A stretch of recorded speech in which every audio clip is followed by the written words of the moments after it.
Good morning, everyone. I'm really glad to see you all here. As we all know, yesterday was a great day, and today is Monday morning, which is when you get to work. And that's what we're doing over this next couple of days, is getting to work to make sure that we're as well informed and ready to go with everything that's going to be coming up. We know that a lot of false promises have been made.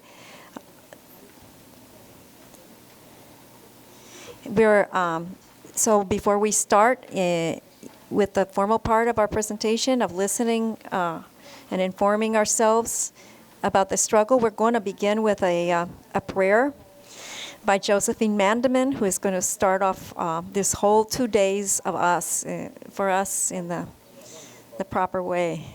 Thank you.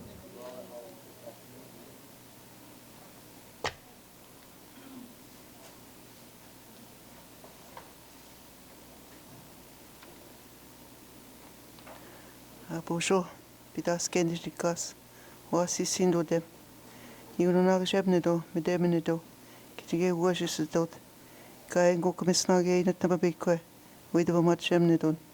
Kerry gay, qued manage go komisnage, get no endang nebe. It should cast the gay in a so gamique, should cast nagan endang be. Me wish nicket can get wish me young jebnedo, wishes the dong gay no question, geshe. Keisha chigang nungu ishkak chibob chip quata was young generation as in doing dog gay kine washes as a dot chemnido. We no cause what nishnabe be mud sick way when it do the mod. How me which nicket me which chemnido me which how which. I just want to translate a little bit before we end. Is I introduce myself as Bidaske is my Indian name. My English name is Josephine.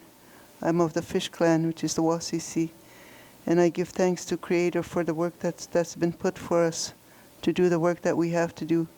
We also give thanks to grandmothers, who first sitting grandmother and the grandmother who looks after the waters. We give thanks for that, for them for helping us, and for this day that we are going to be working. That we give thanks for that we are able to understand what is being done to the waters, to the elements of all of creation. We give thanks for the direction that we get from the four directions, the grandmothers, grandfathers who watch over us. For all these things we said miigwech, aho miigwech.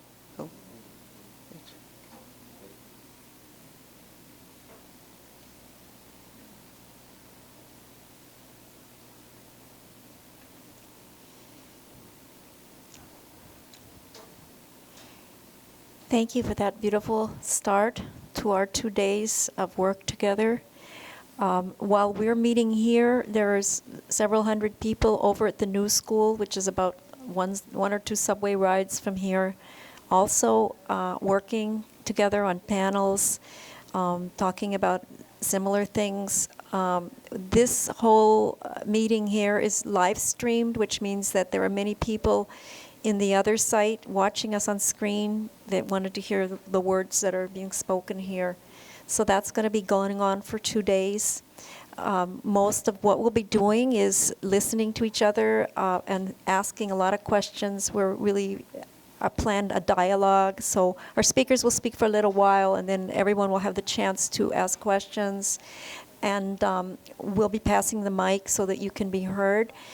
If everything works right, the people at the other site at the new school are also going to be able to text or tweet questions or comments to us, so we can actually be talking with them even though we can't see them. And we're really pleased with the new school for offering us that opportunity and making it possible to reach more people. That's also all being recorded, so we'll have access to it later on if you want to show it or study it. My name is Cynthia Mellon. And I work in Newark, New Jersey in my community. My organization is called Ironbound Community Corporation, which many, many years ago, a group of women were leaving violent relationships and needed to go to work, and there was no daycares, so they formed their own organization to form their daycare. And they wanted to be as strong as the corporations, so they gave themselves that name. But it's a community organization. We are one of the most polluted zip codes in the United States. We have every type of contamination, including the Passaic River, which is contaminated with dioxin that they made on the bank of the river in the Vietnam War. That's the biggest Superfund site in the country and the largest dioxin-contaminated site in the world. So our neighborhood is very aware of these different types of industrial problems. We have the biggest port on the East Coast in our neighborhood, and we're always fighting diesel pollution there. We're very proud to be members of the Climate Justice Alliance, which is a national group of over 35 organizations. And CJA is sponsoring this event, these 2 days of the People's Climate Justice Summit. We know across the street that they're having the World Leaders Climate Summit, and this is the People's Summit. So we hope you'll tell your friends. Everyone's welcome. We'll make sure they can get past the security. We've been working on that for a couple days. So we have simultaneous translation. If you notice someone's not understanding English, let them know they can pick up a headset up at the back, and Telesh here is translating for everyone. So we're going to start off with a panel led by the Indigenous Environmental Network, where they're going to talk to us about the false promises that have been made, the things that the corporations and governments claim are fixing climate, but are not. And I'd like to thank all of you for coming. So we're very happy to have you here. So we'll start now.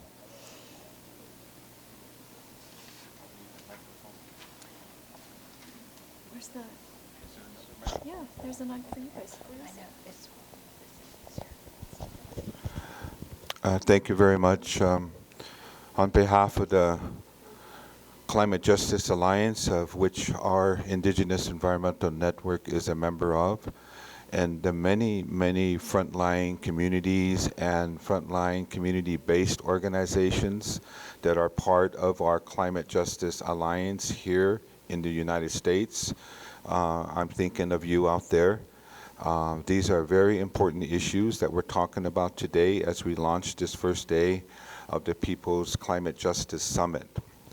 To give some context to the overall day as well as to our presentation here. It wasn't long ago that the political leaders and the corporations of the world were saying climate change was not a problem.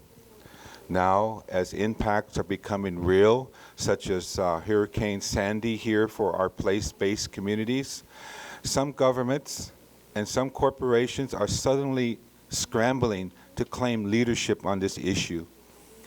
Desperate to avoid environmental regulations and commitments to cut emissions at source, both that may hurt their profits, they present a kind of a whole array of false solutions and quick fixes that perpetuate inequalities in our society, inequities and injustices, and they attempt to cash in on this climate crisis.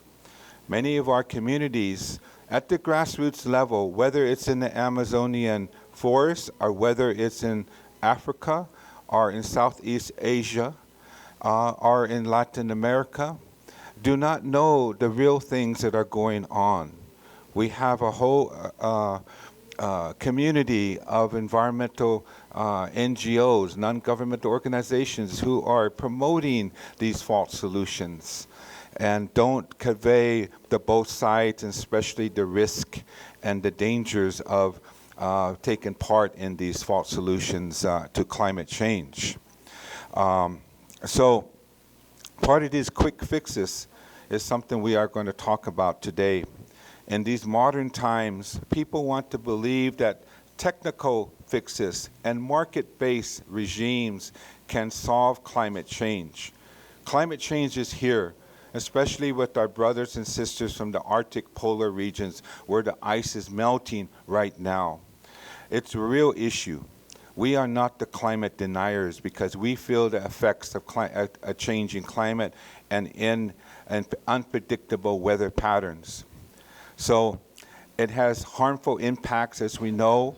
It is a human rights issue, and it's already affecting the lives of our friends here in New York City and this area, from the Rockaway and the many other communities here, and many other families throughout United States, North America, Canada, Alaska, and throughout the world. We have many people here taking part from the global south.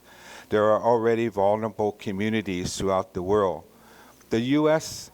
Canada and governments of the world are formulating a 2015 global climate treaty within the United Nations that threaten to enshrine these false solutions that allow business as usual practices in the expansion of the fossil fuel and dirty industry developments such as the tar sands or the oil concessions in Ecuador. So join us for a critical conversation of some of the worst of the worst. We're going to talk about these false solutions throughout the day. And at this time, we're talking about RED. What is RED? Reducing emissions from deforestation and forest degradation, RED. What is that about? And it's very confusing to many of our people, and it's even confusing to the NGOs. In my years of working in the bringing our local issues into the United Nations hallways, I talked to a lot of the non-governmental organizations, the environmental groups who are participating in the UN climate negotiations. And I can honestly tell you that majority of them don't even know the serious repercussions of carbon trading, carbon offsets, market regimes, including RED. A lot of them are just jumping on their own bandwagon that this is one of the solutions.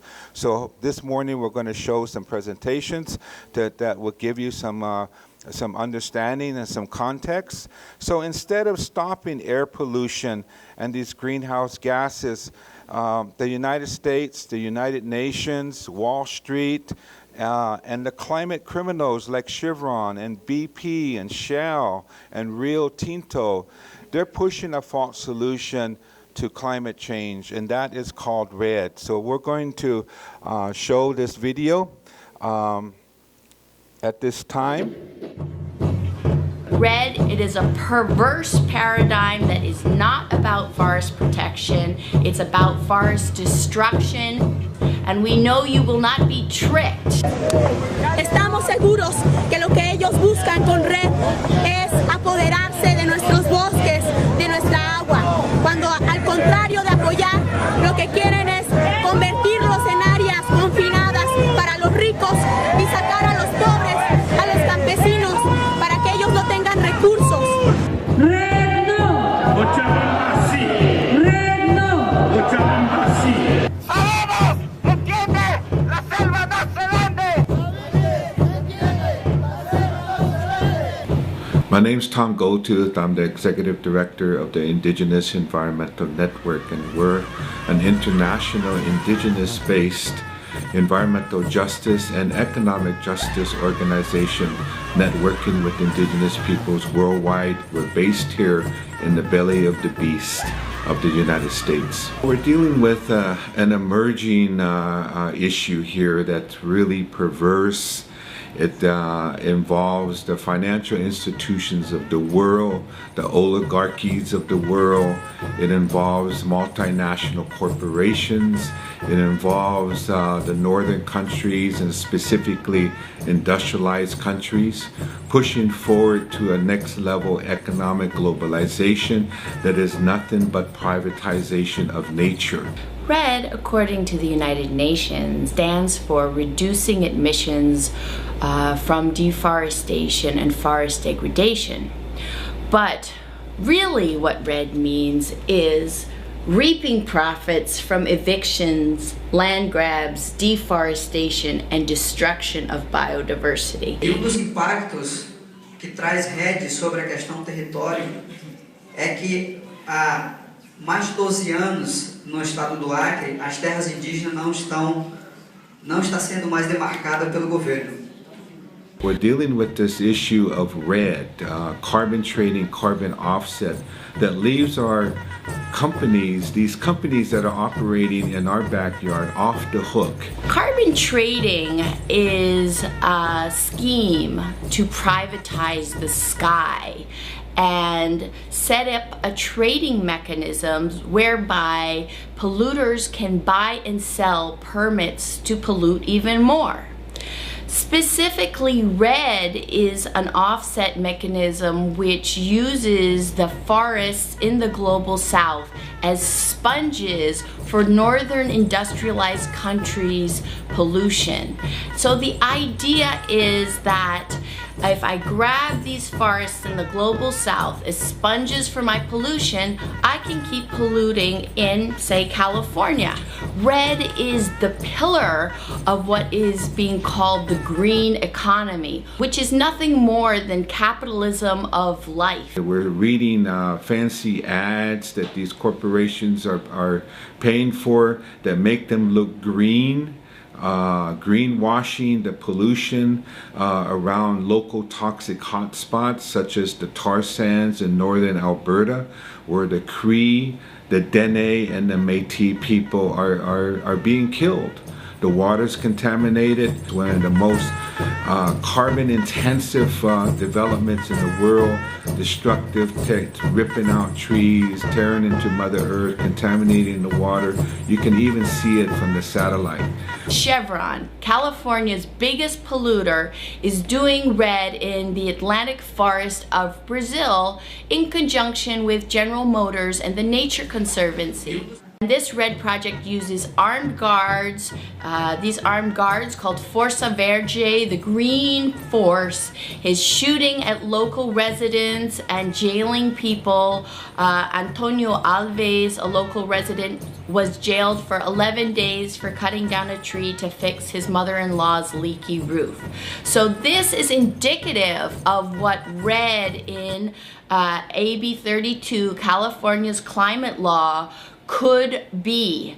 And obviously it is just a scam for the biggest polluters of California to get out of reducing their emissions at source. Before you can trade anything and treat anything as a commodity, you have to determine who owns that. So who owns the carbon, the air, whether it's in the trees, in the soil, in the plants, in the air? Whose property right is that? As indigenous peoples, you know, many of us embrace the cosmovision, the spirituality, the sacred relationship that we hold dear to who we are, especially our relationship to the sacredness of Mother Earth. These are values and ethics that guide us, but unfortunately, humanity doesn't quite recognize those values. So that's why part of our campaign is also to wake up the world about who you are and your relationship with Mother Earth, because what's happening here is that the air is being traded off. It's becoming a private property of the industry. RED is a plan to steal your future. It increases climate change. It makes global warming worse. It sends us over the cliff. And in consultation with our medicine people, there was a consistency in their response that RED is a manipulation of the sacred, that is evil. It'll be absolutely fundamental that youth educate themselves about the RED menace and stand up and fight back in alliance with indigenous peoples and local communities and Californian voters and civil societies to stop RED and protect Mother Earth.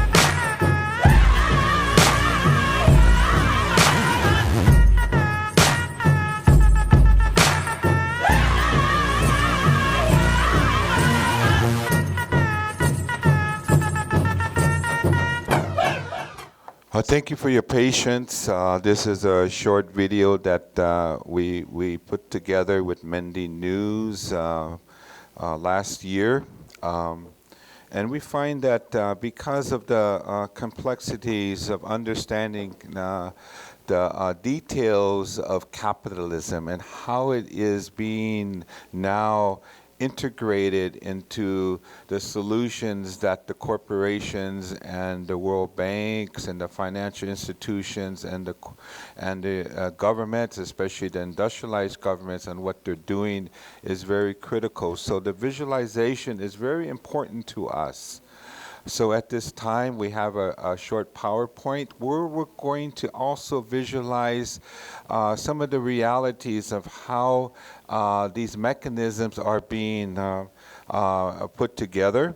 And we have one of our researchers that works with us that will help present this PowerPoint.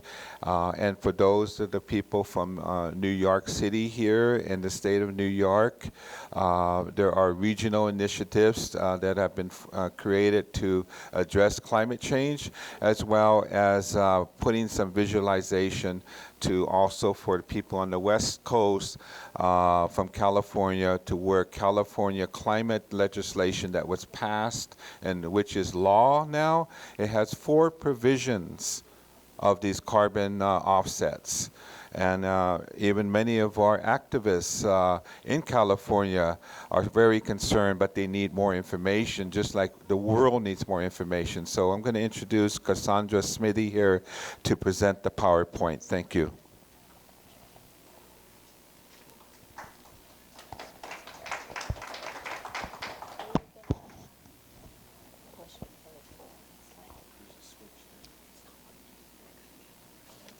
Good morning, everybody. It is an honor to be at the People's Summit on Climate Change, and of course, only the peoples are really going to address climate change in a meaningful way. We have very little faith in the United Nations because the United Nations is pushing false solutions to climate change. They are stealing our future, and this morning I'm going to talk about one of the worst false solutions to climate change, which is called RED. To do that, I would like to begin by looking at the both the local and the geopolitical context of the march that we all celebrated yesterday. So locally, we know that New York City has recently suffered a person-made, human-made natural disaster. That is to say, Hurricane Santi. Of course, it is a human-made disaster because it is a product of climate change and global warming. That was a huge missing piece of the news coverage of Santi, is that it's directly related to unfettered pollution and unsustainable patterns of consumption and production. And we also know that Santi did and continues to disproportionately impact people of color, women, the working class, indigenous peoples, youth, and children. We also know that we are not seeing a real response to global warming and Santi. There is not a major paradigm shift underway led by governments or the UN. We are not seeing a just transitions away from fossil fuels. We're seeing more business as usual and more greed and more drilling. So what are the world leaders doing? Well, I think we're the world leaders, but the official world leaders are not doing much. In fact, they're doing really bad things. So the local context is that New York City has now become a frontline community experiencing the adverse impacts of climate change in the flesh. Geopolitically, what is happening at the United Nations across the street? We see that there are 2 principal tracks of international negotiations. One is called development, which is just code for more capitalism, and the other is on climate, which is actually code for privatizing the sky. And if we take a quick look at the history of these 2 tracks of negotiation, we see that they've been flying in tandem and that the content is really the same. So they both kick off in 1992 with the Earth Summit in Rio de Janeiro. The framework, United Nations Framework Convention on Climate Change came out of that summit. 20 years later, we had Rio Plus 20 to evaluate whether the state of the planet was any better. And that was also the year that the Kyoto Protocol ended. Rio Plus 20 was also the platform for launching the green economy.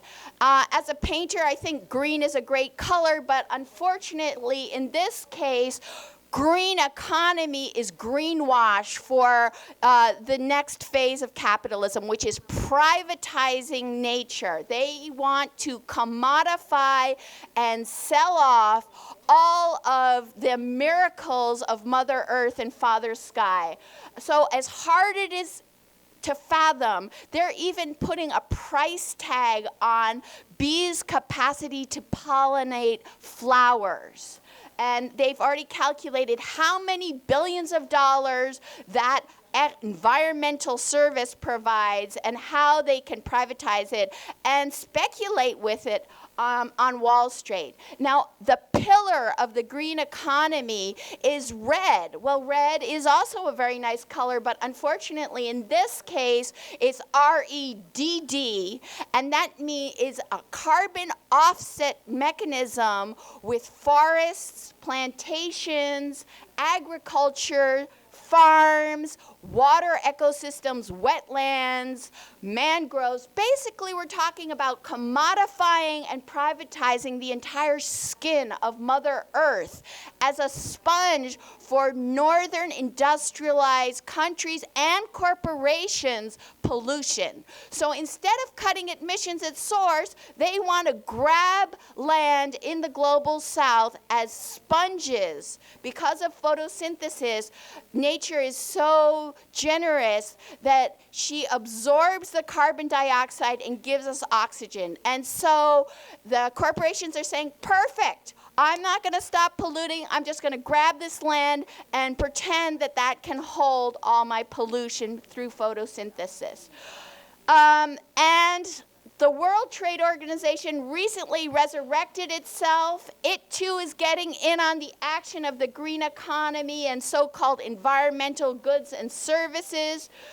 2013, New York's hit by Sandy. And 2014, the Millennium Development Goals, which is basically the world's framework for dealing with development initiatives, ended. It ran out. And the UN is currently negotiating the next development agenda that's called the post-2015 development agenda.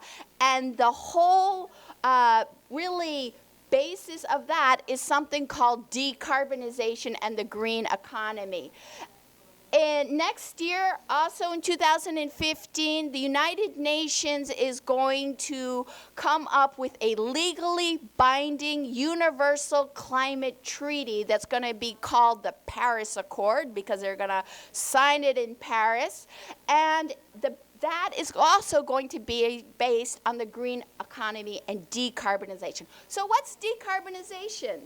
Next, please. Is it taking the bubbles out of a Coke? Is it grilling a steak without charcoal?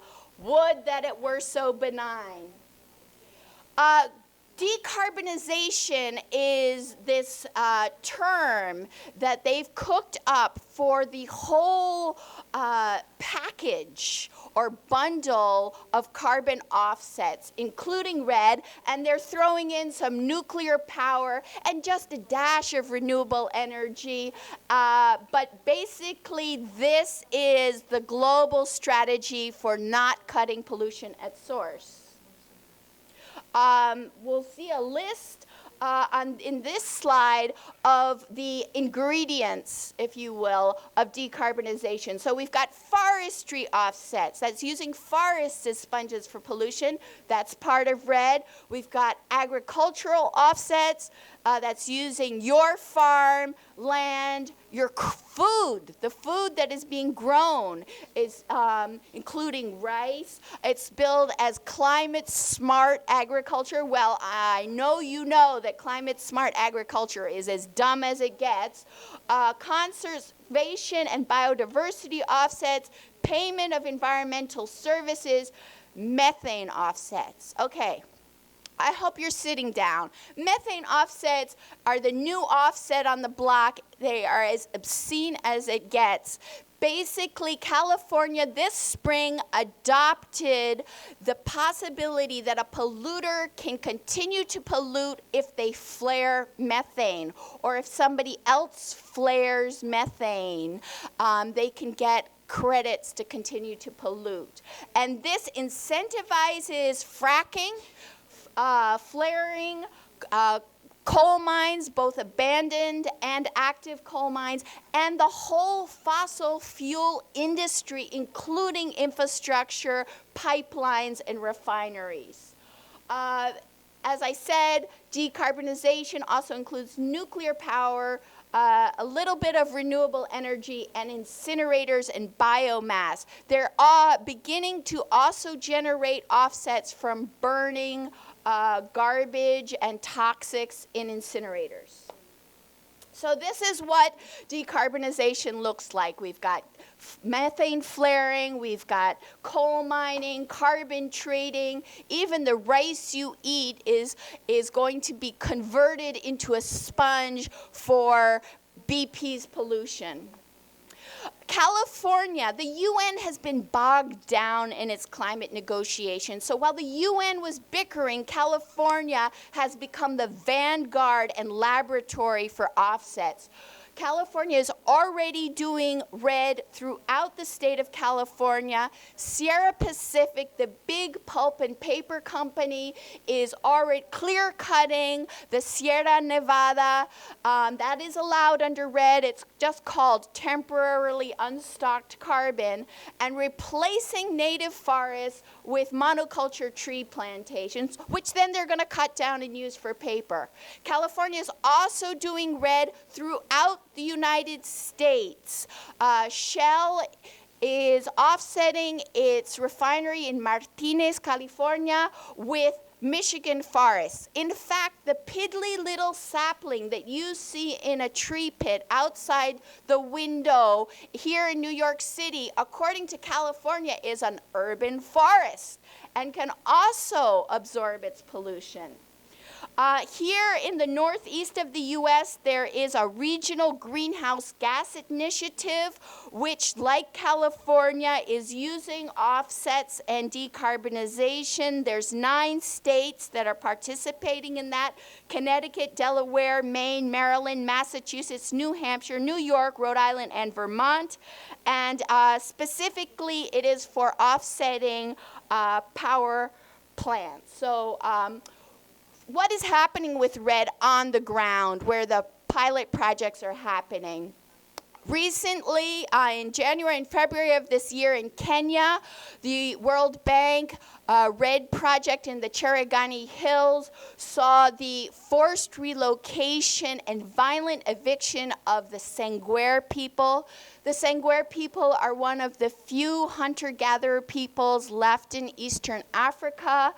Over 1,000 homes were burnt by in the course of the evictions. The Kenya Forest Service was carrying AK-47s to evict defenseless indigenous peoples. The Sangwer people themselves said that these evictions and RED are pushing them into extinction. And that is no exception. Throughout the world, we are seeing very grave human rights abuses and threats to the cultural survival of indigenous peoples. Obama's climate action plan includes RED in a big way. And the idea is that the tar sands is actually compatible with protecting Mother Earth and making a profit. Jeffrey Sachs, who ghost-wrote the Millennium Development Goals and is a behind-the-scenes operator of the post-2015 development agenda, is just ecstatic about how great decarbonization is. So what does this all mean for you? What does this all mean for me? It means more global warming, more pollution, more hurricanes, more Katrinas, more Sandys, more asthma, and more homelessness. And really, it's an emergency for the peoples and for Mother Earth. So we have to stand up and struggle against the privatization of the sky and the very air that we breathe. Offsets are the biggest crime against humanity and Mother Earth that we've seen in a long time. And our sky is not for sale. We cannot accept false solutions to climate change. On Tuesday, China's going to launch its carbon market. It will probably link with California. We're about to see this all go, be implemented. And it's urgent that we educate ourselves and our communities to demand drastic emissions cuts at source now.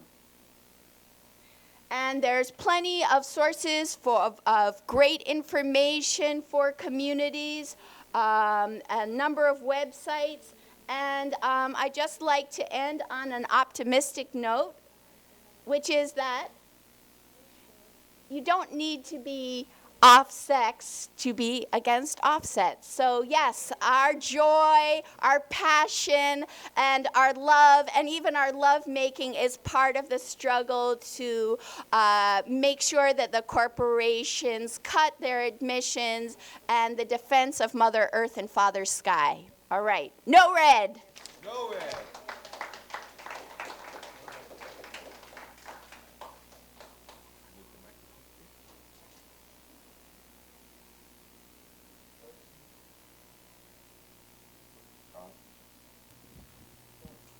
Thank you very much. We're going to keep our questions Q&A at the end of the presentations, so please be patient with us.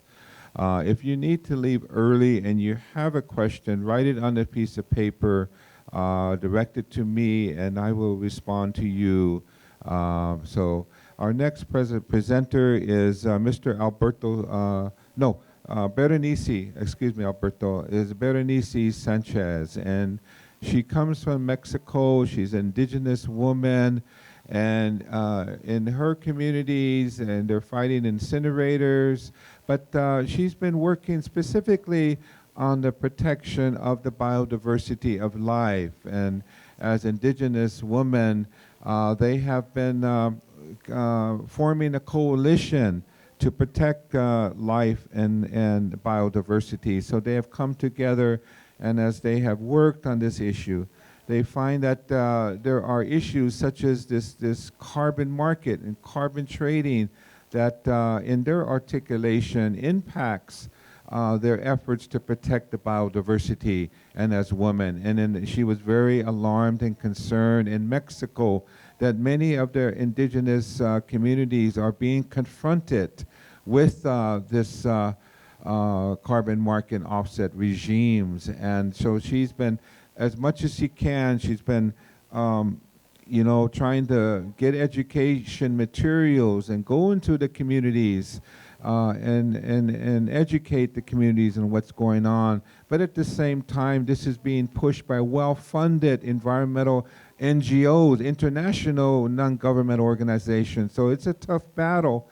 And so I'm going to introduce Berenice Sanchez to talk about this phenomenon. Berenice, please introduce yourself. Gracias. Yo soy Berenice Sánchez, soy indígena náhuatl otomí de México. Vivo en una zona cercana a la Ciudad de México, a 3 horas más o menos.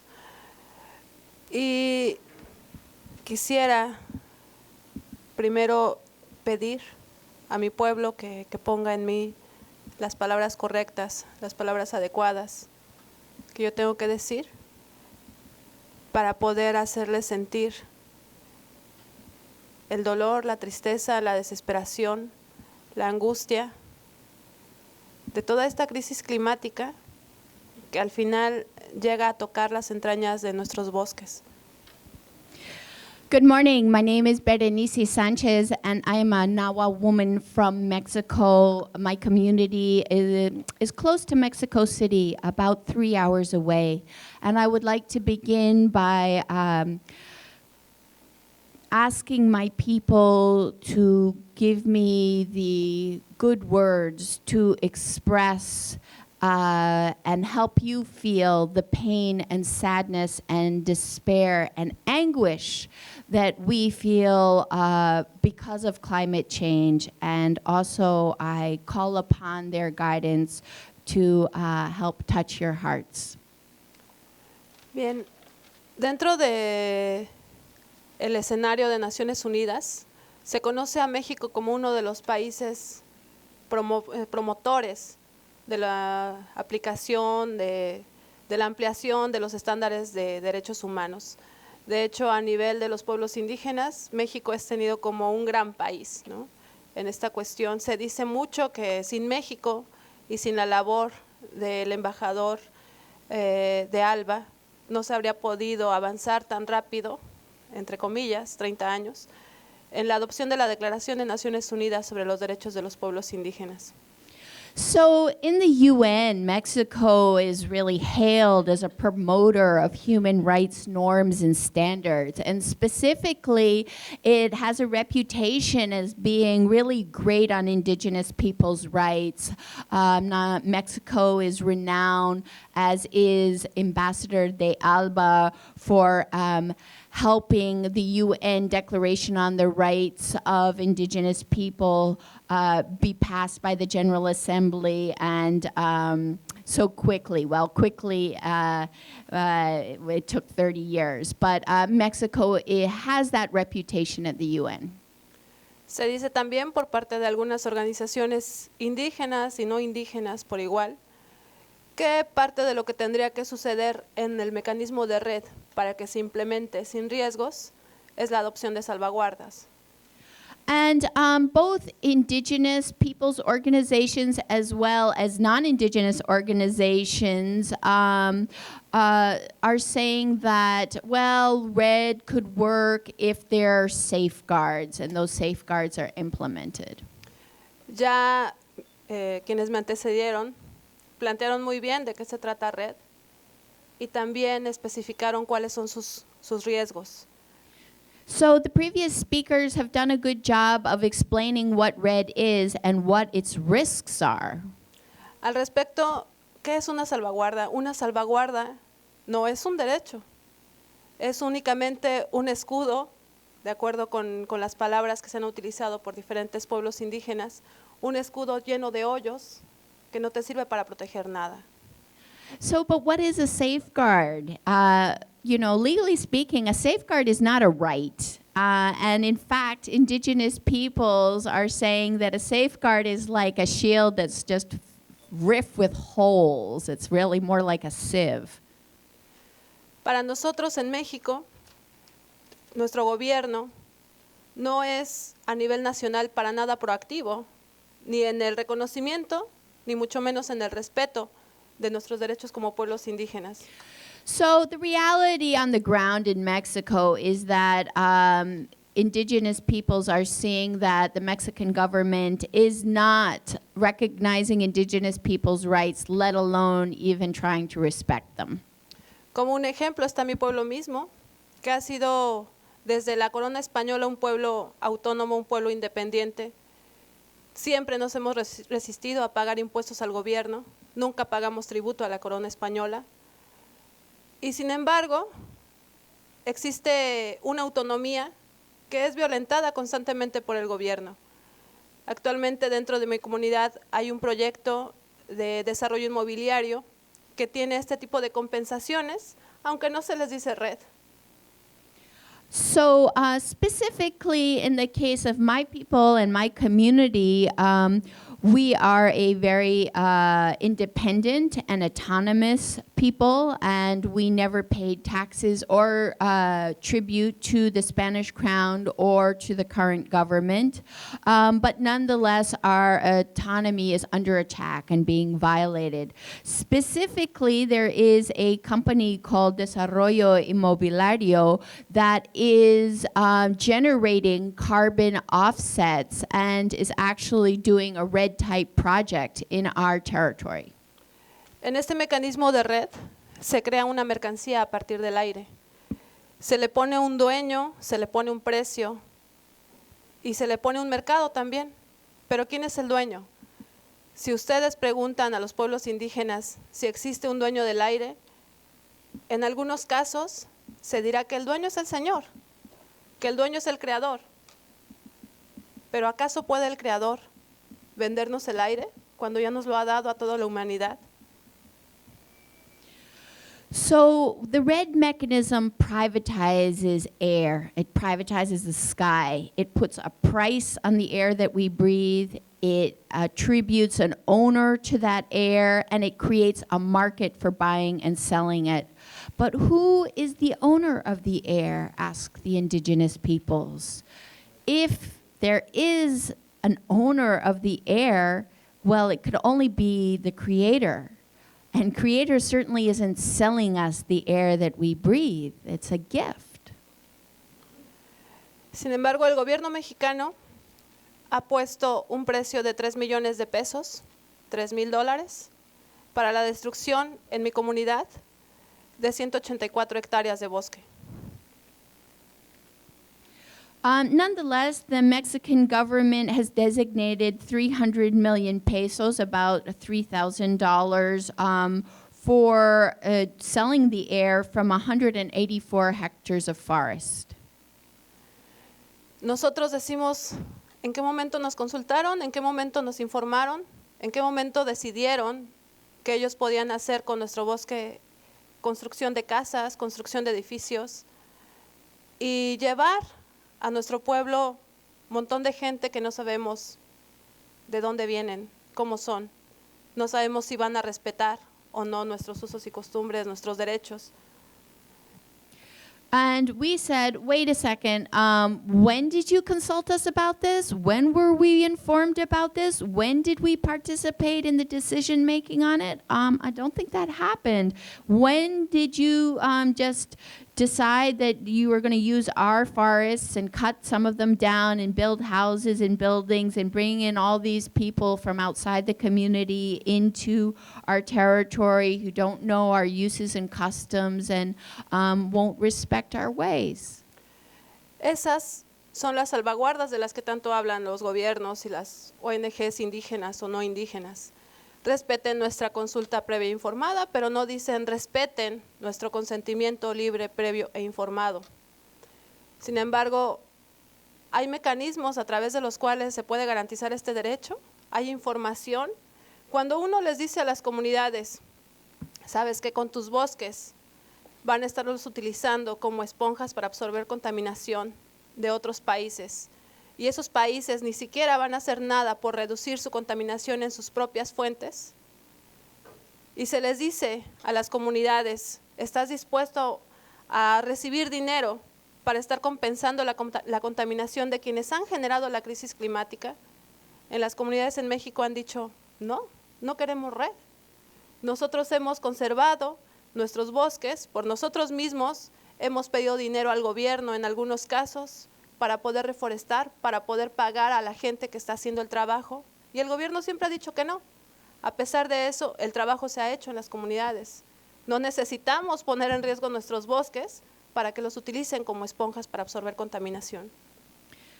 So, this is the supposed safeguards in action that the government and the NGOs yak on and on about. They set up these sham consultations that in no way, shape, or form are a real exercise of our right to free prior informed consent. And where are the mechanisms for guaranteeing our rights? You know, they come in, they impose these projects, and they tell our communities, oh, guess what? We're using your forests to absorb the pollution of northern industrialized countries so that they don't have to cut pollution at source. And do you want a few coins for that to happen? And we're saying no. We're saying we do not want red projects in our territory. We have been conserving and managing our forests for a long time, and when we have asked the government in the past for some support to do that, they haven't provided it, but nonetheless we have organized to do it on our own, and now the government wants to cash in on the forests that we have conserved. We do not want our forests to be sponges for pollution from the north. En México, el 60% de los bosques está en manos de pueblos y comunidades locales. In Mexico, 60% of the forests are found in indigenous peoples' lands and territories and in the lands of local communities. Y esto es tan solo cuando se habla de bosques, pero RED no solamente está queriéndose implementar en bosques en México, también se habla de RED en los desiertos, por ejemplo. But RED scope has been expanded. It's not just forests, it's other ecosystems as well. In Mexico, they're even talking about doing RED in the deserts. Existe un caso concreto en el que en México podemos hablar de la aplicación de RED, aunque no sea RED desde las Naciones Unidas. Es un tipo de proyecto RED como un acuerdo entre el gobierno de California con el gobierno de Chiapas. So I'd like to cite another concrete example of a RED type project in Mexico. It's not an official UN RED project, but it's a RED type project that the state of California is doing with the state of Chiapas, Mexico. Cuando se habla de este proyecto, el gobierno de Chiapas establece un convenio con los lacandones de la selva lacandona, que no son un pueblo indígena reconocido, que sea nativo y que está siendo un pueblo que tiene cierta protección por parte del gobierno, porque es un pueblo que al no ser nativo, es un pueblo que fue llevado a la selva, que se le dotó de ese territorio y ha sido, digamos, utilizado constantemente para poder dividir a los pueblos indígenas que sí son nativos de esa área. So the government of Chiapas signed a contract with California, with the Lacandon community, which is not an indigenous people that is native to the Lacandon rainforest, but has a group that has been protected and used by the government to divide the indigenous peoples who are originally from the Lacandon rainforest. Los lacandones constantemente reciben y aceptan proyectos del gobierno y no se les condena por ello. Sin embargo, actualmente poseen 614,000 hectáreas de selva y están recibiendo alrededor de 2,000 pesos, en otros casos 360 pesos, un total de 1,678 comuneros. Esto es mensualmente. So the Lacandon community accepts projects from the government, and we don't judge them for doing that. But the current situation is that they are receiving money from the government for this red type project in 114,000 hectares.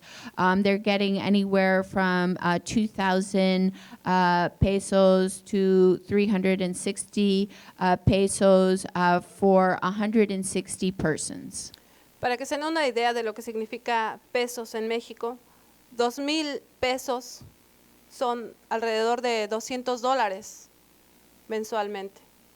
So just to give you an idea of what this really means in dollar terms, about 2,000 pesos is about $200 a month per person. Con este pacto que se denomina Pacto por el Respeto y Conservación de la Madre Tierra, Los indígenas lacandones y de otros pueblos han sido privados de su derecho a utilizar, de su derecho a aprovechar, de su derecho a manejar y de su derecho a decidir qué se hace y qué sucede con su territorio. The pact, the contract, as it were, for this arrangement is called the Pact to Respect and Conserve Mother Earth, and it stipulates that the Lacandon and others can no longer use or harvest or even decide over the rainforest. De hecho, el gobierno está planificando sacar de ese territorio a los pueblos choles, tojolabales, tzotziles y otros pueblos que viven en esa área, porque son los pueblos zapatistas que se están oponiendo a Red. And at the same time, the government is actively trying to kick out the indigenous peoples who are from that rainforest originally, including the Chol people, the Tojolabal, and the Tzeltales, some of whom are Zapatista communities who are adamantly against Red and who are opposing it. Si ustedes me preguntan si Red significa desalojos, si Red significa despojo, si Red significa saqueo, yo les voy a decir que sí, porque lo estoy viendo. And so, if you ask me, does Red mean evictions? Does Red mean land grabs? Does Red mean pillaging? I'm going to tell you that yes, it does. En mi territorio, como una burla del Banco Mundial, tenemos un incinerador que fue colocado en otra comunidad que no es indígena, una comunidad que constantemente e históricamente nos ha discriminado. Y sin embargo aceptaron este incinerador sin consulta, sin información, sin absolutamente participación, sin nada, a cambio de dinero. Este incinerador, que está quemando alrededor de 25 toneladas por día y que está generando contaminantes orgánicos persistentes que están afectando nuestros cuerpos, que están matando de cáncer a mi comunidad. Este incinerador está generando bonos de carbono que se venden en el Banco Mundial. And if we go back to my territory, I want to tell you about one other project, which is a mockery that the World Bank has imposed upon us. They've set up an incinerator in a nearby non-indigenous community that historically has discriminated against us. And that incinerator was set up without any consultation with us, though it directly affects us. And that incinerator is burning 25 tons of garbage and toxics a day, and that is polluting our community and our bodies with persistent organic pollutants and killing my community with cancer. Yo no sé cuánto tiempo más va a pasar. Oh, sorry. And that incinerator, that burning of garbage is generating carbon credits, permits to pollute. Yeah. Los incineradores están presentes como un mecanismo, como una industria limpia para generar energía verde dentro del acuerdo de Río +20 para lo que conforma la agenda de desarrollo a partir de 2015. So, as we saw, incinerators are included in the list of supposed green industries and green energy and clean energy that came out of Rio +20 that are going to and are part of the package of decarbonization and other offsets. Esta empresa que compró la tecnología de Estados Unidos, la industria se llama Adaptive Arc, de aquí de Estados Unidos, ha sido prohibida en California, ha sido prohibida en Canadá, ha sido prohibida en diferentes países, en donde hay un mayor nivel de participación, en donde hay un mayor nivel de incidencia y de información en este tipo de tecnologías y sus impactos, pero está siendo llevada hacia comunidades en donde no tenemos esa capacidad. So this incinerator company is called Adaptive Arc, and they were already kicked out of Canada They weren't allowed to set up shop there. Because the communities are more informed and organized and mobilized against it. That's why they're coming to Mexico and the global south, because we don't have as much information about the dangers of such incinerators. En alguna ocasión estaba pensando en si había algún vínculo entre red y minería, y con esto cierro. Y como una burla, me puse a buscar información en Google, tecleé red, minería, y salió un estudio piloto de la empresa minera más importante en Chile, una empresa de cobre, en la que en este estudio se estaba proponiendo a la minera que para poder retirar la contaminación de los socavones a cielo abierto que había dejado, entonces podía plantar árboles transgénicos y mientras crecen esos árboles transgénicos, poder obtener créditos de carbono y posteriormente, en el momento de la cosecha, venderlos para agrocombustibles. So, you know, one day, just as a sort of lark, I decided to Google red mining and see what showed up. And I was stunned to see that, in fact, there is a pilot project of a Chilean copper mining company, which is doing open pit mining in Chile, and it is proposing to offset the pollution from that mine by planting genetically modified trees around the mine, and it's a win-win for the Chilean copper mining company because they can sell the carbon credits from the carbon dioxide that the GMO trees is supposedly absorbing, and then they can cut down the GMO trees and make more money by selling them for agrofuels. Con eso cierro. Gracias por su atención. Y si insisten, si en mi comunidad quieren red, no queremos red. Gracias. And so I'd just like to conclude by thanking you for your time and your attention, and reiterating that in no shape or form does my community want red, and yours probably doesn't either. Thank you very much.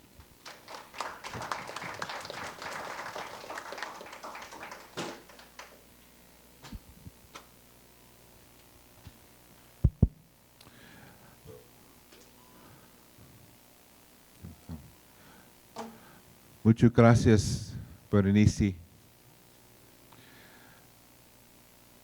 As you can see, this is a very, very important topic. And the Indigenous Environmental Network, along with the Global Alliance of Local Communities and Indigenous Peoples that are against red and who are fighting for climate justice and who are for life. This Global Alliance that Berenice is a member of, that IEN is a member of, and many other indigenous peoples throughout the world who are concerned are a member of this very young Global Alliance, trying to speak out like you just heard. There's a phenomenon we just have witnessed, a phenomenon that we have witnessed as we got to working on these issues. We would assume that our friends within the donor countries or the donors of the world or the foundations would find this very appalling, especially those foundations that have supported human rights for many years or support environmental issues. But we're finding that there's such a thing as financial de facto censorship that is going on. We have been red flagged. Oh, Tom Goldtooth and IEN, this is too much here. We can give you funding to do adaptation with indigenous peoples, but we find that we're going into the core of a push towards privatization of nature. part of economic globalization on a bigger scale. And this is why we did join forces a couple years ago on the road to Rio plus 20 years after the Earth Summit. You notice the messaging was no to the privatization of nature. And so we're going to be taking this opportunity with Berenice so that she can meet with our other alliances here that are working on incinerator issues, such as the Global Alliance for Incinerator Alternatives, because they're very concerned about this. So there are many support services that are here. So as we got involved with this issue, not only the complexities in economics, discussion around economics and trade regimes, but also the legal issues. Right now, a lot of the supporters who are supporting the RED initiatives and other offsets, they bring their attorneys with them. So a lot of the attorneys are there in a lot of the debates that we have. It's very difficult when we don't have attorneys with us as community organizations, especially attorneys who understand what is going on.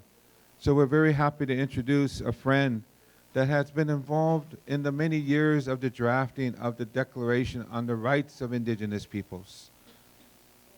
And now he is working with us, networking with us in his capacity as a human rights attorney, as an attorney that's very familiar with the international instruments around the rights of indigenous peoples.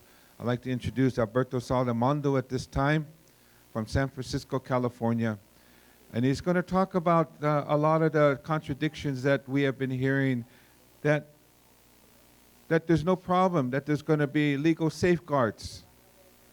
Don't worry, there's going to be mechanisms that will prevent human rights abuses. So we're going to introduce Alberto Saldamondo at this time. All right. Well, thank you. Thank you very much. My name is Alberto Saldamondo. As you know, I'm Chicano Zapoteca. I've been living in San Francisco. I've been living in San Francisco since for time immemorial, actually. Working on these kinds of things and international human rights, particularly indigenous rights. Speak up, please. Is that better? Yes. You know, I was asked to speak particularly about California Reds. And so I'll try and get into a bit more detail about that, even though it's been covered by everybody. AB 32, which is the California's Global Warming Solutions Act, was passed in 2006. That had several alternatives. It didn't specify any single alternative, but it was all based on cap and trade and market mechanisms. Governor Schwarzenegger signed memorandums of understanding with several states. I think Jerry Brown has expanded that. But I'll focus for my examples on Chiapas, Acre, and Indonesia. California has memorandums of understanding with regard to the implementation of RES programs in those states of these other federal unions, so that California corporations can get involve themselves in REDS projects in those other countries and buy the carbon credits that will then be certified or will be certified by the state of California and used to offset their carbon emissions. It's not only carbon emissions, but it also includes methane. And we were talking earlier about methane sequestration. So California is now developing methane sequestration by developing GMO rice seeds that would absorb the methane.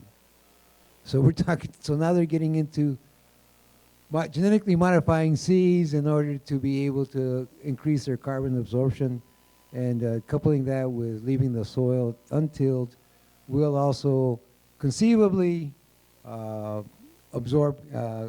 sequester methane as well as carbon. California Air Resources Board is responsible for overseeing this. They have not yet entered into the regulatory process of determining rules. They keep assuring us that that won't happen for at least a year, and once that happens, then we'll have an opportunity to talk about safeguards, and they're very sure that California will consider them. There's problems inherent in California REDS that are also inherent in international REDS. As you know, international REDS applies only to forest deforestation and degradation in developing countries. So these kinds of subnational systems are going to be apart from the international obligations. Whatever international obligations they get to through the FCCE process won't apply to these subnational plans because the REDS projects are devoted to developing countries. And that does create actually a legal kind of a bind. Unless the forests are in the United States and are part of developing countries, we're kind of at a loss as to where international REDS will start and domestic REDS will start. As Tom noted, the Michigan forests are being used in the expectation that those carbon credits that Chevron will buy can be used to offset their Martinez, California emissions. It's up to the California Resources Board to come up with regulations to ensure that any carbon credit is based on real and measurable, quantifiable carbon sequestration. So they're going to have to assure that for every carbon credit that includes a ton of carbon, they're going to have to show that it actually does absorb a ton of carbon. And then in addition to the carbon sequestration that's already occurring, that's called additionality. So they just can't say, well, we're already absorbing carbon, so pay us. They have to measure the carbon that's being absorbed now and ensure that the carbon that is going into the credit is in addition to that carbon. And it has to be a permanent sequestration. It's pointless to buy a carbon credit if you know that that carbon is going to be released in the atmosphere. Anyway, and finally, it has to be verifiable. They have to verify these things. They have to monitor and verify. So there's these kinds of technical problems that not only face international REDS, but also face these domestic REDS. I have 2 minutes, and I had about 10 minutes worth. So subnational REDS incentivize, it's kind of an additionally perverse incentives.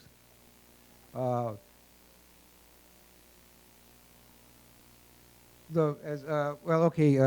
incentivize a small scale when you need a national, international scale for carbon sequestration. But in California, somebody said it was cheaper and easier to do REDS than it was to do other kind of carbon sequestrations. Well, it certainly is if you're not prepared to really measure, if you're not prepared to quantify.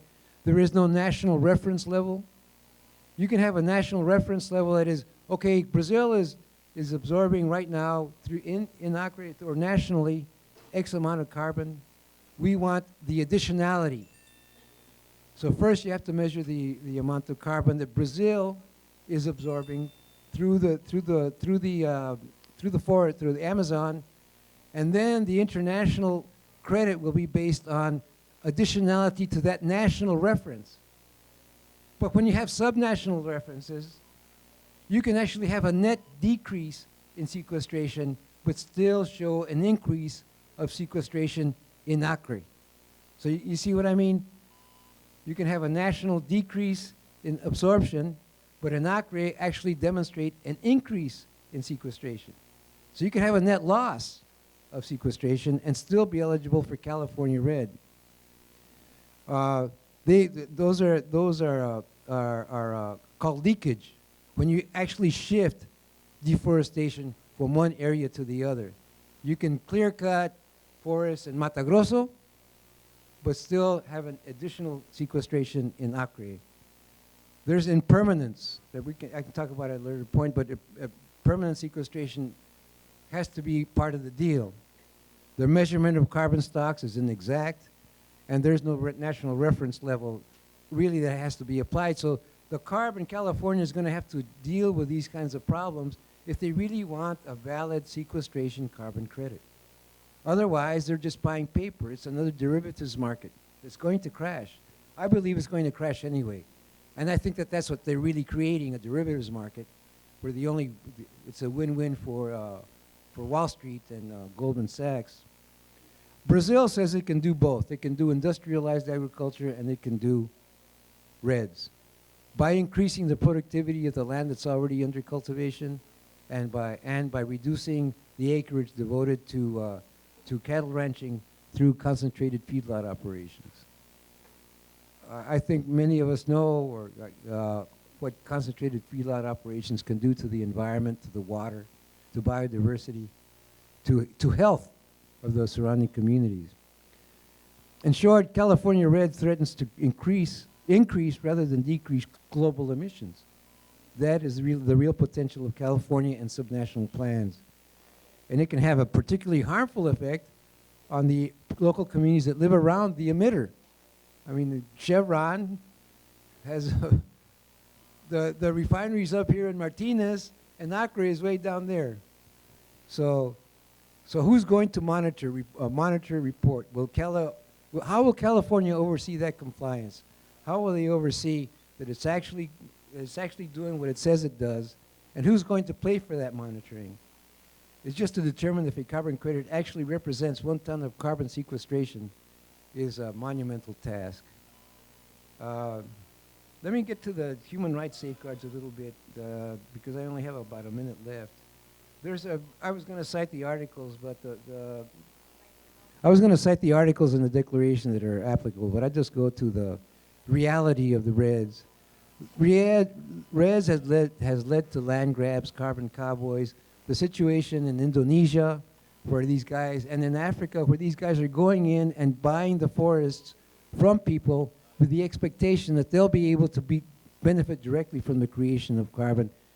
And that does not include the state land grabbing. As Berenice brought up a situation of people whose title is not fixed, is based more on traditional use than land title and land demarcation.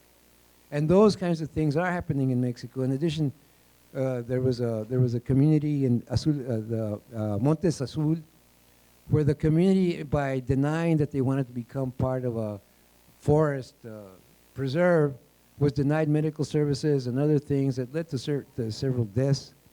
The appearance of consent, I think. In testimony before the CARB in Sacramento, the Acre showed up with their officer, and they said they had consultations with indigenous peoples and civil society, and they had 1 day. And they didn't bother to find out if that included people from Acre. We've had indigenous peoples come from Brazil who are brought by National Resource Council or what? Yeah, to testify on behalf of REDS, but they don't come from Acre.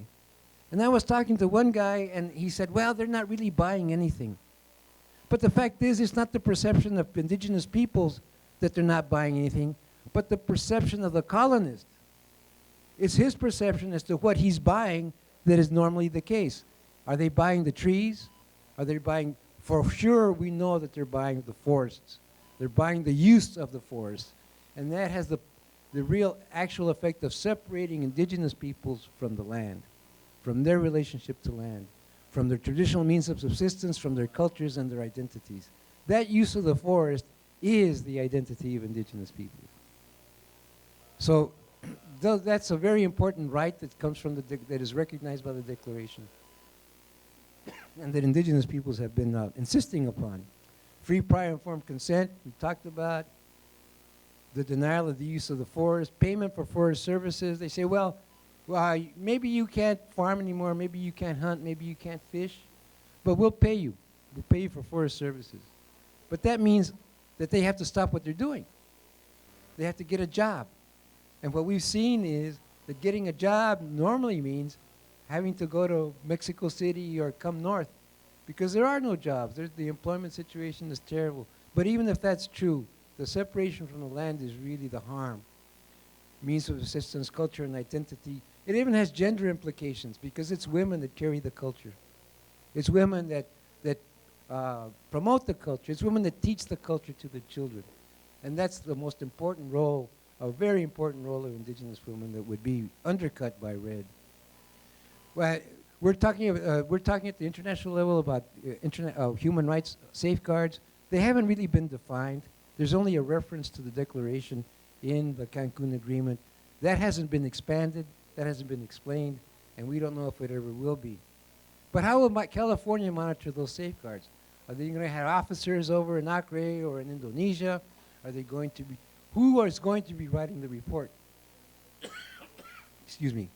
So there's a question about the grievance procedures. Can indigenous peoples, as required by the declaration, use their own conflict resolution, or do they have to go through the courts? Is a Mexican court going to determine whether or not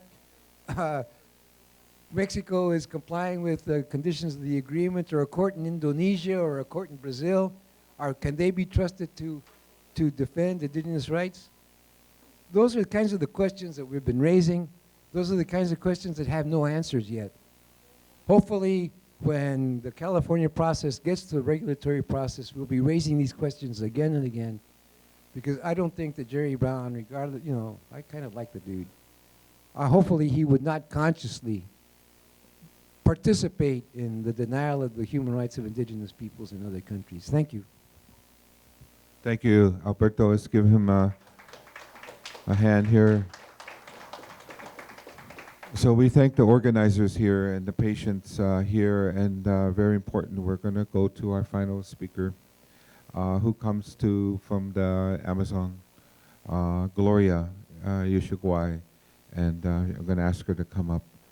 And they're impacted with oil concessions. They also have experience in the RED initiative, Social Bosque. And she's going to share a few of the issues with you at this time.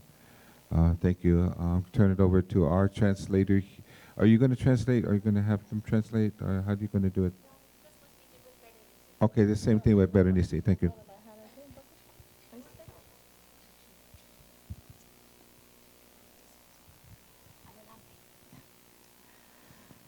Bueno, mi nombre es Gloria Ushigua. Mi nombre es Gloria Ushigua. Yo soy Amazonía del Ecuador. Y bueno, mi cultura es muy poquito, no somos muchos, el territorio es muy grande. Hello, my name is Gloria Ushigua. I'm from the Ecuadorian Amazon, from the Zapata Nation, and there are very few Zapatas. We are small people at this point. Bueno, nosotros tenemos un problema grave con el gobierno de nuestro país, con el señor Rafael Correa. Lo que él hizo un convenio para 20 años del socio bosque encima y otro convenio más, lo que él hizo en nuestro territorio, la parte abajo, frontera de Perú, llevó todo ese socio bosque. We are facing a very grave problem currently in our territory. The government of Rafael Correa signed a contract for 20 years over the part of our territory that borders Peru. And this is part of a program that's called Socio Bosque, which sort of stands for a social forest. Y nosotros, pueblo Zapara originario, no aceptamos eso y rechazamos el otras personas que vinieron de otro pueblo instalarse en nuestro territorio. Ellos están recibiendo ese dinero. The Zapara people do not agree with the contract or this red type project, Socio Bosque, but other people who are not Zaparas are receiving the monies from it. Y por eso el gobierno puso su regla. Nosotros no podemos entrar esa parte de la conservación del socio bosque. Allá no tenemos que cortar ni coger comida. De nuestra comida son animales. Y nuestra medicina no podemos ni entrar esa parte del socio bosque. Pero yo, como mujer, somos organizados. Nosotros entramos con fuerza y caminamos. Todo estamos controlando. So according to the government, because of this red type project, we can no longer access our own territory. We cannot enter into the part of the Amazon that is under contract. We cannot go forage for food or harvest plants and medicines or hunt animals. And we are a people that lives from the Amazon and from the forest. But as a Zapara woman leader, I organized my sisters, and we do go into the project area to gather food and practice our culture nonetheless. Y encima de eso, el gobierno puso su regla que tenemos que aceptar el petróleo para no quitar la escuela, porque nosotros unimos todas las mujeres y con otras mujeres quichuas también, y era un congreso y hubo una carta, lo que hicimos después de eso, le presentamos y ahora quitó toda la escuela, no tenemos escuela, para presionar, para nosotros aceptar petróleo, para que explote nuestro territorio. Mi territorio está muchos bloques y tampoco nosotros no vamos a aceptar, no importa que lleva su escuela, eso lo hablamos, que lleva nomás, porque antiguamente yo crecí sin escuela, igual van a estar los niños en nuestro territorio. So on top of all of this, the government wants to drill for oil in the project area. And they're saying, if you don't accept that we exploit oil in your rainforest, then we're not going to provide a school for you anymore. Zapara women together and in alliance with Quechua women had a meeting, and we prepared a letter in response to this blackmail. And we're not going to accept oil exploitation in any part of our territory. There are many concessions that have been granted over our forest, but basically the government can take their school. We don't want it, and certainly not in exchange for the destruction of our forest. I grew up without a school, and I'm just fine. Y nosotros hablamos con la educación ministra. La ministra dijo, si es que ustedes siguen negando que no deje entrar petróleo, van a meter cárcel. Y somos ocho mujeres. Y bueno, respondimos, nosotros no tenemos miedo de cárcel, ¿para qué vamos a entrar cárcel? Porque el territorio es de nosotros. Yo crecí ahí desnudo, sin ropa, 14 años utilicé ropa. Y por eso nosotros no tenemos miedo del Estado. Haga lo que quiera, pero vamos a estar ahí. We met with the Minister of Education, and she said, if you don't accept oil drilling in your territory, I'm going to jail you. 8 of us, including myself, have been threatened with imprisonment for our resistance to the oil companies, but we are not afraid. We are not afraid of jail, and we're not afraid of these threats. It's our territory. I grew up in this rainforest. I ran around without clothing. I didn't even wear any clothes until I was 14, and I don't need the government school or any of their handouts. We are not afraid, and we are going to defend our land. Y encima de ese muñeco de petróleo hicimos casa nosotros ahora, una casa grande. Ahí vamos a vivir, ahí vamos a instalar todas las mujeres con bebé, con los perros, con todos los animales, lo que vivimos en la selva, y para cuidar esos pozos petróleos para que no explota, que queda bajo de la tierra. Y otra cosa más, estamos juntando otro espiritual, otras culturas, o algunos peruanos que va a venir a acompañar mi familia. Yo tengo familia también en Perú, guerra de 41 llevaron. Y también soy contacto estamos con ellos también van a subir a Ecuador para apoyarme, esa parte estoy ahí, vamos a estar ahí, solo mujeres, los hombres no, porque vamos a tener guardado a ellos, al último van a salir. So there are a number of drill sites that have been identified, and we recently built a traditional home by the drill site so that we can be defending the territory from the oil companies. The house is going to be the shelter for the women and the babies and our dogs and the animals of the forest that live with us. And we are going to guard these drill sites. We're also uniting with other indigenous peoples from Ecuador and also our brothers and sisters Zaparas who live in Peru because we're a transboundary people. We were divided in 1941, but we're in contact with our people on the other side of the border, and they have committed to come up to Ecuador to support us in our struggle to defend the Zapara Nation and the Amazon from oil.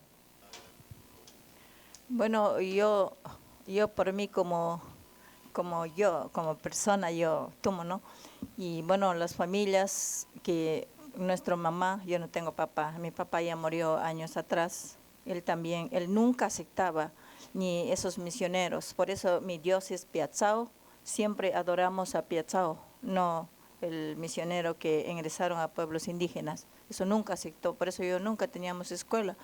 Cuando organizamos nosotros y conseguimos escuelita, tenemos propio sede de nosotros, era de nuestro sede se llama, de nuestro nombre, Yanocua, eso era, pero ya quitaron, ya no hay nada, es vacío está la oficina, llevaron los policías todo, y lo que trabajaban los compañeros están en la comunidad asustados.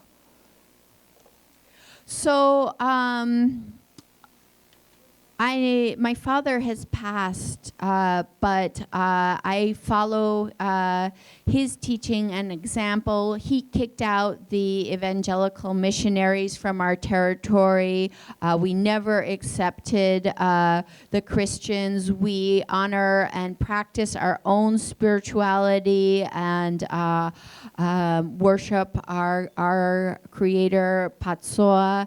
And because my father kicked out the missionaries, there was no school available to us. But the school has long been abandoned in the area of Enocua. The police came and evacuated everything. But we are here nonetheless and following the path of our elders.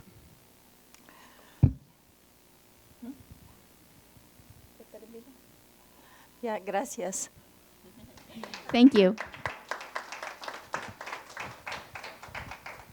Muchas gracias. Thank you very much. We're going to only have one question. We only have time for one question. So if 5 hands go up, I'm going to reserve the right to select who that one person is. But as you know, this is a very important topic. Carbon trading, carbon markets, carbon offsets, conservation offsets, biodiversity offsets. This is a very important issue because that's what the United Nations climate negotiation is talking about as one of the major pillars of mitigation solutions to climate change. So Indigenous Environment Network is happy we're part of the Climate Justice Alliance, Communities United for Just Transition, Communities Developing Our Power campaign, as we heard from our representatives from Mexico and also from Ecuador. They are also building their powers. So they're not here just to talk about the problem. They are talking about solutions as well. So we are developing our roots in power. And so we have to definitely tell our elected leaders, tell the United Nations, tell Obama, tell all the people, the leaders where you come from, that we have to save, we need action, we have to save Mother Earth. We got to keep the fossil fuels in the ground. We are demanding that we recognize the scientific reports that say we got to keep 80% of the fossil reserves in Mother Earth. So let's work together and let's say no to red, no to CO2, colonialism. Mother Earth and Father Sky are not for sale. So thank you very much. And if we have one question, anyone have one question? Okay, there's two hands. There's 2 hands. Okay, our sister over here, and I'm going to try to have this sister here also. And then, do you have an announcement that? Okay, over here, ask your question real quick. Thank you. Come up here, please.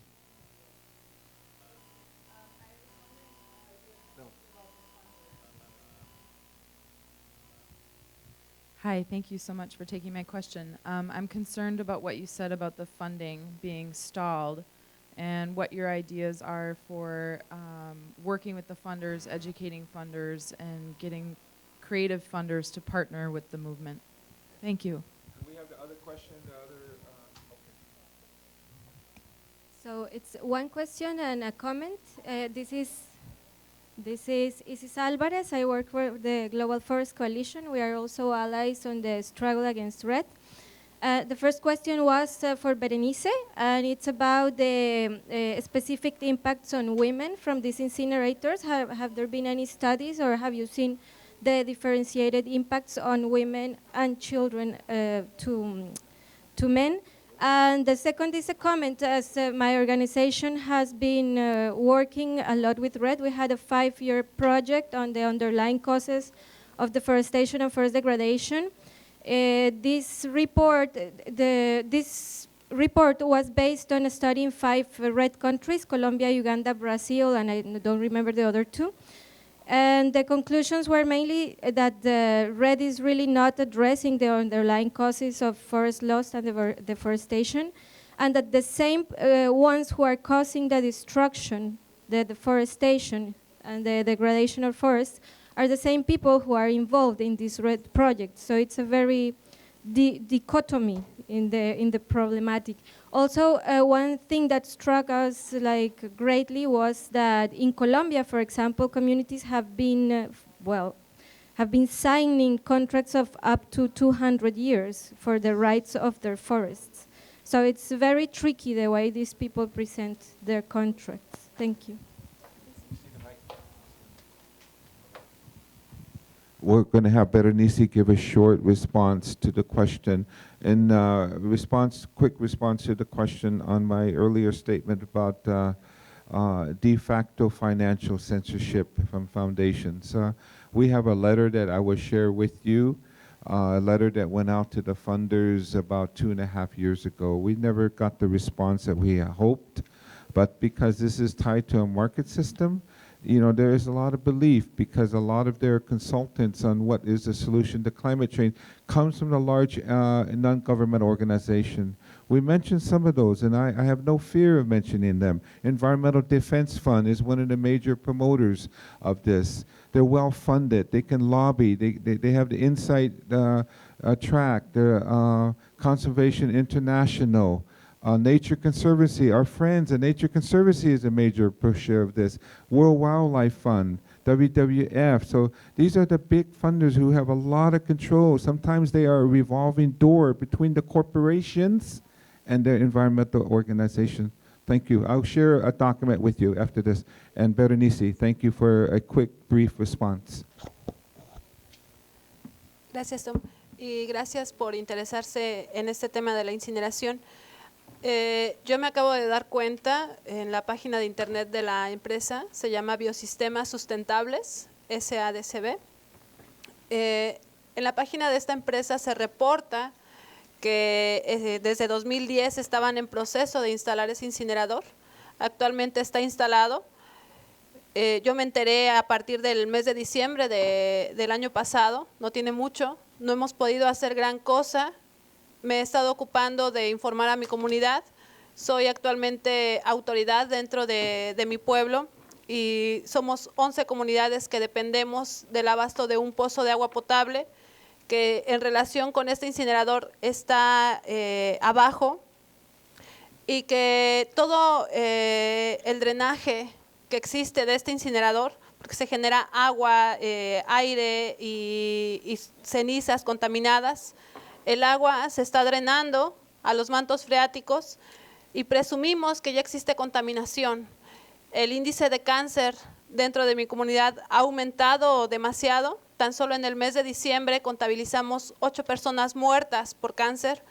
Queremos hacer estudios de cordones umbilicales, de leche materna, de agua, de aire, e inclusive de nuestros hongos, porque consumimos muchos hongos tradicionalmente de manera anual, y estos hongos son muy susceptibles de contaminarse de cualquier cosa. Entonces son estudios básicos que queremos hacer, pero no tenemos fondos para eso. Thank you very much for the question about the incinerator. The company that built it is called Biosistemas Sustentables, Sustainable Biosystems. They began to build it in 2010. I only found out about its existence in December 2013, so we haven't had a lot of time to do a great deal. Basically, we're just still informing the community about its existence and impacts. We know that the incinerator is generating toxic ash and polluting our water and air. There are 11 communities that depend on the same aquifer, and we do think that the runoff water from the incinerator and leakage from the toxic waste dump is all poisoning the water that we drink. The rate of cancer in my community is skyrocketing. 10 people died from cancer last December. We are aware that we need to do studies specifically on the impact on women's health. We want to test mother's milk, study the POPs content in umbilical cords. Also, my community gathers and eats a lot of mushrooms from the forests, and we know that those are particularly susceptible to the kind of toxics that incinerators generate.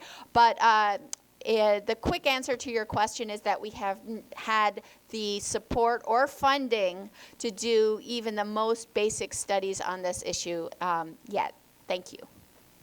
Okay, and thank you very much for those that are part of the participation on these sessions today at 3 o'clock. We will come back. I think I'm taking some of the information that my friend here is going to mention. And just thank you for the people, the board of the church here. I know you're going to be having a meeting, and as Indigenous peoples, we're very grateful. Our environmental justice is very grateful for this space. Thank you. Thank you, everyone, for being here for this really important beginning to our two-day session. It's true, the World Council of Churches needs this room at 12:30, so we're going to pack up and leave. Please come back at 3 o'clock. We'll have another panel on false promises, business as usual, and it's going to look at pipelines, tar sands, extraction, refineries. We're going to hear from people from Texas, from South Africa, from the North Dakota. So please come back at 3 o'clock, and please come back all day tomorrow. We'll be hearing testimony from many, many communities, and I thank you very much for joining us today.